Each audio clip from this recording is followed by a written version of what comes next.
大家好，歡迎嚟到財經策局嘅 podcast 啦。今日係5月12號星期一啦，咁就今日都要有個突發嘅報導啦，就係講緊中美兩國之間呢喺呢個關稅貿易政策上呢係出現咗一個大逆轉。喺美國財長貝森特同埋中國副總理何立峰，即係我哋講嘅經濟沙皇啦，兩個人喺瑞士經過2日嘅會談之後呢，成個中美嘅關稅政策呢係出現咗一個重大嘅逆轉。咁喺入邊呢，我都相信同大家講下暫時知道嘅細節內容啦，同埋我見到嘅幾點觀察啦。咁今次嗰個貿易嘅談判嗰個進展呢，應該都係比市場外界預期嘅係快速同埋重要得多，因為之前大家估計咧，今次貝森特同埋何立峰嘅會面咧，估計本來都係一個試探性嘅性質啦，兩個人可能都係對而家關稅政策兩方咧係做一個摸底嘅動作，咁希望睇下點樣係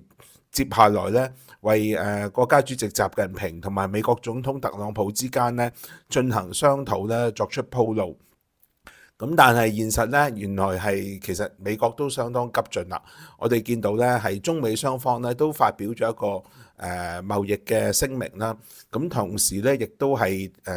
基本上內容一樣嘅，咁都係講緊咧係一個聯合聲明啦，就係將美國對華嘅關稅咧係只係保留10%，同時咧之前徵收嘅24%嘅關稅咧係會有90日嘅暫緩期。咁而同樣嘅情況咧，就會係中國，亦都係對美國嘅商品咧，只係收10%。咁雙方未來咧就會進一步談判。咁而之前特朗普向中國徵收嘅所謂額外關稅，額外徵收嗰145%咧就會取消。咁換言之，兩方面咧都只係收10%。咁但係外界點解話美國對華仍然係徵收30%嘅關稅呢？根據美國財長貝森特嘅講法呢，10% 關稅係個底線。咁另外嗰20% 嘅關稅呢，其實就係美國對中國喺嗰個芬太尼嗰個問題上呢，未有妥善解決呢，而徵收嘅20% 關稅。呢個喺加拿大同埋墨西哥亦都係相同執行緊嘅。咁換言之呢，就係美國對華嘅關稅而家大部分呢都係保留30%，而相反中國對美國嘅入口商品呢就係徵收10% 嘅關稅。咁之後雙方呢就會展開商討啦，喺90日內希望可以解決呢個問題。咁由暫時得到嘅資料睇到呢，其實兩國嘅聲明基本上都係一樣嘅，咁亦都反映緊呢係今次的確係美國財長貝森特呢係主導咗對華嗰個關稅貿易談判啦，因為基本上都唔需要特朗普親身介入，由特朗普嘅授權呢，貝森特已經可以同中國呢係達成一個貿易協議。咁呢個呢係外界之前呢可能係忽視咗貝森特嗰個角色，而家睇嚟咧，佢係的確成個關稅政策咧，佢先至係成個主導嘅地位。咁我哋見到雙方嗰個回應咧，就基本上中國外交部就並冇作出進一步嘅聲明啦，或者進一步嘅講法，只係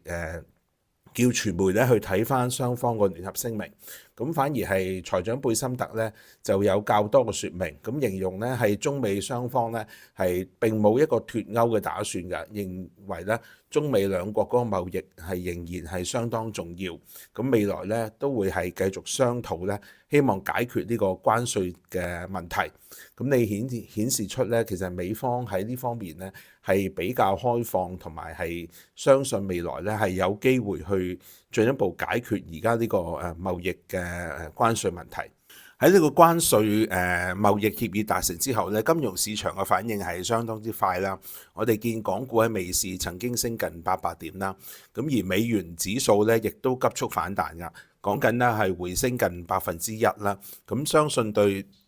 美股今晚開市咧，亦都會有一個幾重要嘅利好作用。咁而由今次嗰個事件演變出嚟咧，我自己有幾個觀察咧，係可以同大家分享下。咁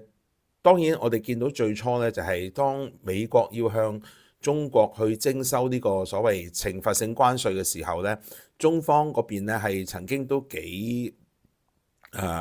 束手無策嘅。根據《華爾街日報》報導咧，其實幾個禮拜前咧，中方仍然係完全冇辦法咧係接觸到特朗普嘅核心團隊嘅，因為當時咧特朗普係堅持咧係要同習近平本人咧係直接對話。咁但係而家調翻轉啦，似乎係美方咧已經係個態度咧開始弱化，咁亦都背後反映緊，的確因為呢個佢自己執行嘅呢個所謂145%嘅關稅咧，係令到美國好多大型嘅超市，包括係Walmart 啦，以至係其他大型嘅連鎖店啦，都已經係貨架上嘅商品咧係賣得七七八八，甚至好多由傳媒睇到啦，個貨架咧係掃到完全清空啦。咁市場已經擔心咧，美國嗰個通脹咧會唔會因為呢個關稅問題咧而急速惡化落去？而呢個咧係會直接影響到咧美國民眾對特朗普嘅不滿情況。咁所以我哋見到咧，本來係特朗普係想打一場速戰速決嘅拳賽。咁但係習近平就對佢調翻轉係耍太極。喺咁嘅情況之下呢，我哋見到因為嗰個市場壓力，我都講過啦，特朗普只係其實唯一可以令佢屈服呢，就係嗰個市場力量。咁而我哋實際上見到呢，係因為呢幾個禮拜呢，美國個金融市場係出現急劇惡化呢，係令到特朗普呢係突然間軟化，甚至乎今次喺佢本來話一定要同習近平本人見面先可以達成協議之後，其實似乎反映到咧，根本而家咧已經係完全授權咗貝森特咧同中方嘅何立峰係直接作出貿易嘅談判，而甚至乎咧係可以達成一個協議。因為我哋留意到啦，上星期特朗普喺接受《時代》雜誌嘅訪問嘅時候咧，亦都繼續糾纏緊。到底佢同習近平邊個打電話先，邊個打電話後？而特朗普嘅講法咧，似乎都唔太可信嘅，甚至乎佢亦形容過習近平曾經打個電話俾佢。咁但係中方當然否認呢個講法。根據《華爾街日報》嘅講法咧，就北京嘅策略咧，顯然係得到咗勝利啦，亦都好令人本來好難相信。但係而家似乎係習近平嘅領導層嘅公信力咧，係超過咗白宮嘅執政者。但係情況咧，的確係如此啦。咁我哋都留意到啦，其實今次喺中方方面帶領貿易談判嘅係何立峰，中國嘅副總理，係有經濟沙皇嘅稱號啦。咁佢嘅前任咧係令副總理劉鶴，喺特朗普1.0嘅時代咧，都係由劉鶴同美國特朗普咧係直接作一個關稅上嘅談判。咁而家咧就留咗俾何立峰。咁何立峰呢個人其實我都跟進咗比較長嘅時間，佢之前呢係國家發展改革委員會嘅主任啦，亦都係主力其實係經濟事務。咁而家今次佢可以代表到習近平同美國之間呢達成一個貿易協議呢，亦都顯示咗佢喺習近平對佢嘅信任呢係更加之重啦，咁所以亦都係可以委託佢咧，直接同貝森特咧係完成成個貿易談判。呢個其實都係一直中方嗰個貿易嗰個談判策略嚟嘅，先係由底層嘅官員去摸底，完成咗個貿易嘅談判，最後先至由習近平本人出面咧係拍板完成今次嘅貿易嘅談判。咁今次咧似乎係中方喺呢方面咧係贏得咗成個貿易談判嘅主導權。咁當然而家暫緩咗90日嘅關稅，講緊係美方對中國嘅入口貨品咧係暫時徵收30% 嘅關稅。我相信嗰20% 嘅芬太尼嘅額外關稅咧，其實係仍然有機會係進一步降低甚至取消嘅。因為呢個咧，其實中方只要係顯示出做一定嘅動作，包括係禁止出口呢啲芬太尼嘅產品咧，其實係唔難達到目標嘅。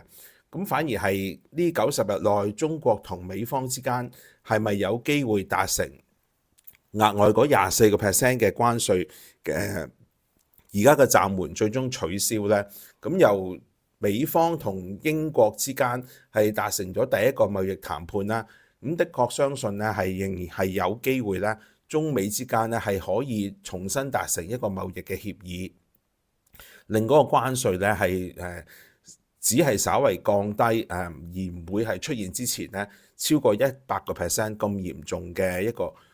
懲罰性關稅。喺咁嘅背景之下呢，我相信中美之間嗰個貿易關係呢係有機會進一步修復，甚至乎係個關稅可能只係去返10幾或者20% 呢啲咁嘅比較低層次嘅水平。喺咁嘅背景之下呢，其實喺金融市場，以至係香港嘅商人呢，相信出口商呢都會暫緩舒一口氣，因為呢個呢對其實成個貿易戰，正如好似巴菲特所講呢，根本就係一個冇贏家嘅戰爭行為。咁所以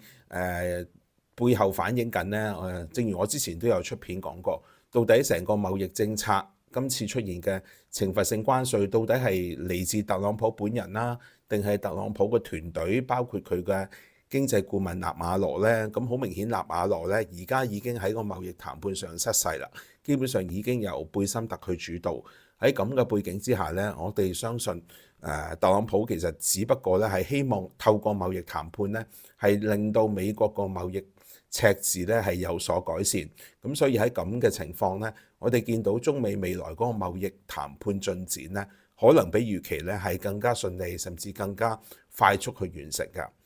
好啦，今日嘅直播講到，今日嘅報道講到呢度啦。希望大家中意我分享嘅內容。如果未訂閱呢個頻道嘅朋友咧，可以 like、share、subscribe。我哋聽日再會。